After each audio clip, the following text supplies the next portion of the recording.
Yang mau bertanya bagaimana caranya membedakan di suatu negara antara azab dengan cobaan.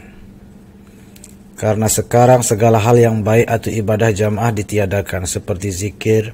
Ini juga pertanyaan menunjukkan bahwa dia tidak mengikuti episode-episode sebelumnya. Tidak apa-apa. Seperti zikir jamaah, salat berjamaah dan lain-lain.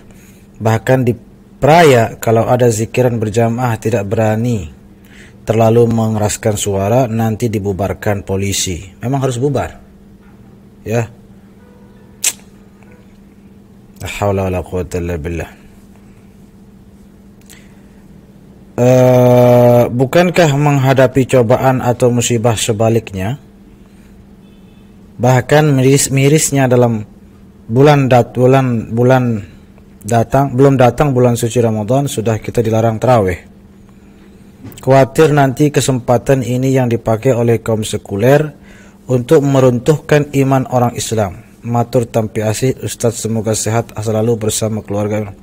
Harus dibedakan, sekali lagi saya tidak akan jenuh menerima pertanyaan seperti ini. Ya Allah ya Karim. Tidak apa-apa kita ulang berkali-kali karena ditanyakan juga berkali-kali. Namun jika jawaban-jawaban ini bisa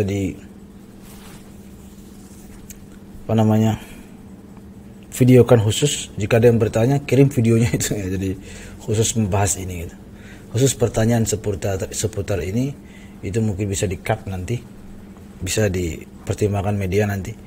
Jika ada yang bertanya, jadi tinggal kita bilang saksikan ini video ini judulnya ini. Dan itu memang khusus membahas menjawab soal itu. Jadi begini saudara-saudariku, jangan disamakan melarang ibadah dengan melarang menyebarkan atau turut menyebarkan virus. Itu dua hal yang berbeda walaupun kadang-kadang teknisnya sama atau yang dilakukan sama. Jangan ibadah itu tidak penting. Nah, itu baru. Tidak usah ibadah sekarang nih, ibadah itu nomor sekian, sekarang yang penting itu baru mungkin kita tentang. Tapi kan konteksnya apa? Bukan dilarang ibadah. Konteksnya adalah mari kita patahkan dan putuskan mata rantai penyebaran virus corona, yang mana yang diantara atau bahkan yang paling ampuh atau yang paling urgen dalam memutuskan tali atau mata rantai penyebaran tersebut adalah dengan menghindari berkumpul-kumpul, beramai-ramai. Itu konteksnya. Maka mari kita hindari kerumunan, keramaian dan perkumpulan jika tidak genting atau jika tidak terlalu penting. Nah, namanya ibadah, kumpul zikiran, salat berjamaah dan lain, kan itu juga secara secara nyata lah itu memang bagian dengan kumpul-kumpul juga. Maka dihindari bukan ibadahnya tapi kumpul-kumpulnya, dengan tujuan dan alasan yang sudah jelas untuk menghindari tadi penyebaran atau mengakhiri penyebaran virus corona. Itu konteksnya dipahami dengan baik. Kadang-kadang namanya orang awam, saya berkali-kali mengulang ini. Mikirnya itu kita dilarang ibadah atau apa, lupa bahwa apa di balik itu, mengapa ada kebijakan seperti itu. Dan bukan hanya pemerintah kita, tapi hampir seluruh dunia dan seluruh lembaga fatwa sedunia memfatwakan itu. Kita bukan lebih pintar dari beliau-beliau. Tolong sekali lagi, sudahlah, tidak usah terlalu dipermasalahkan. Ikuti saja, dan toh kalaupun itu salah, itu kebijakan salah, kita nggak menanggung dosanya. Karena kita sudah menjalankan apa yang wajib kita jalankan sesuai perintah Allah, yakni mengikuti, mentaati perintah. Sekarang katanya wajib memakai masker, ya sudah pakai masker, jangan angkat nuak-nuak dulu, jangan pagah-pagah. Ini saya pakai sekarang. Nah, silahkan. Mohon sekali lagi, kok nyaman ngomongnya. Mohon sekali lagi hal-hal yang menyangkut ini sudahlah, jangan dibesar-besarkan lagi. Begitu juga soal tarawih, bukannya kita dilarang tarawih, dilarang menyebarkan virus. Nah, keadaannya mendesak untuk sementara waktu meninggalkan ibadah-ibadah yang dilakukan beramai-ramai. Berkumpul begitu ramai-ramai. Kenapa? Bukan persoalan ibadahnya, tapi persoalan ikhtiar kita mencegah penyebaran virus corona. Nah, seperti itu. Dan Allah Subhanahu wa taala, namanya belum mengaji ya, namanya kalau sudah mengaji tahu, nggak akan heran.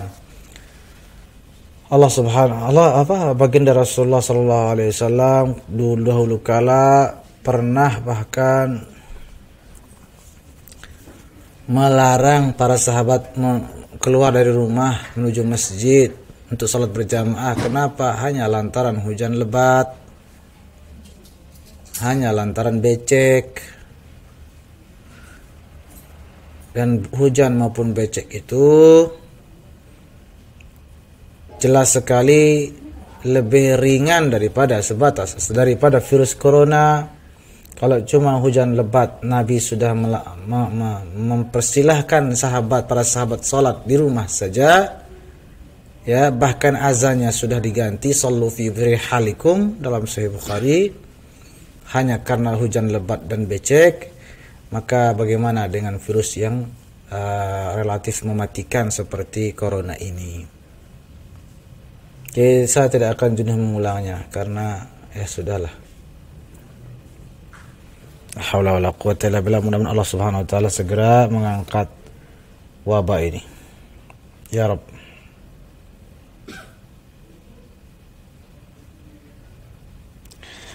Adapun soal dibilang khawatir nanti kesempatan ini dipakai oleh itu sekuler itu, jakah memang mereka tidak akan membiarkan celah apapun untuk menjelekkan agama kita. Mereka tidak akan, orang mereka sudah mampus semua sekarang sama corona.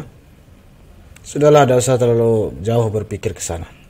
Insya Allah akan cepat berlalu. Yang penting rajin-rajin memohon kepada Allah. Rajin-rajin mari kita memanfaatkan diam di rumah dengan meningkatkan tahajud, meningkatkan ibadah, salat tasbih, salat awabin. Kan itu banyak waktunya sekarang.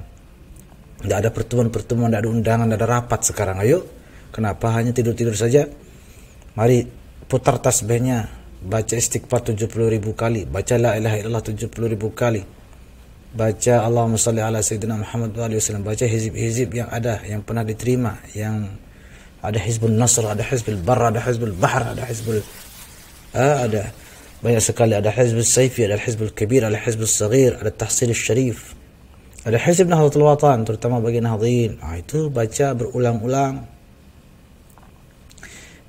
Kenapa? Karena kita memohon kepada Allah yang telah menurunkan ini, wabah ini, kita mohon agar diangkatlah, karena Allah yang menurunkan, Allah pula yang mengangkat. Dokter dalam pemerintahan tidak tahu menau, tidak tahu, bukan mereka yang menurunkan. Andai kata ada isu ini ulah diproduksi oleh orang-orang tertentu, pun tidak lepas dari ketentuan dan izin Allah.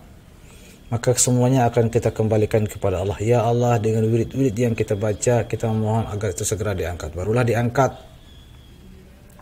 Supaya tidak berlarut-larut begini, kita tidak Jumatan, tidak ke masjid dan lain sebagainya. Jika betul-betul keberatan dan ingin segera ke masjid, makanya manfaatkan di rumah dengan banyak-banyak memohon kepada Allah agar segera diangkat. Wallahu a'lam.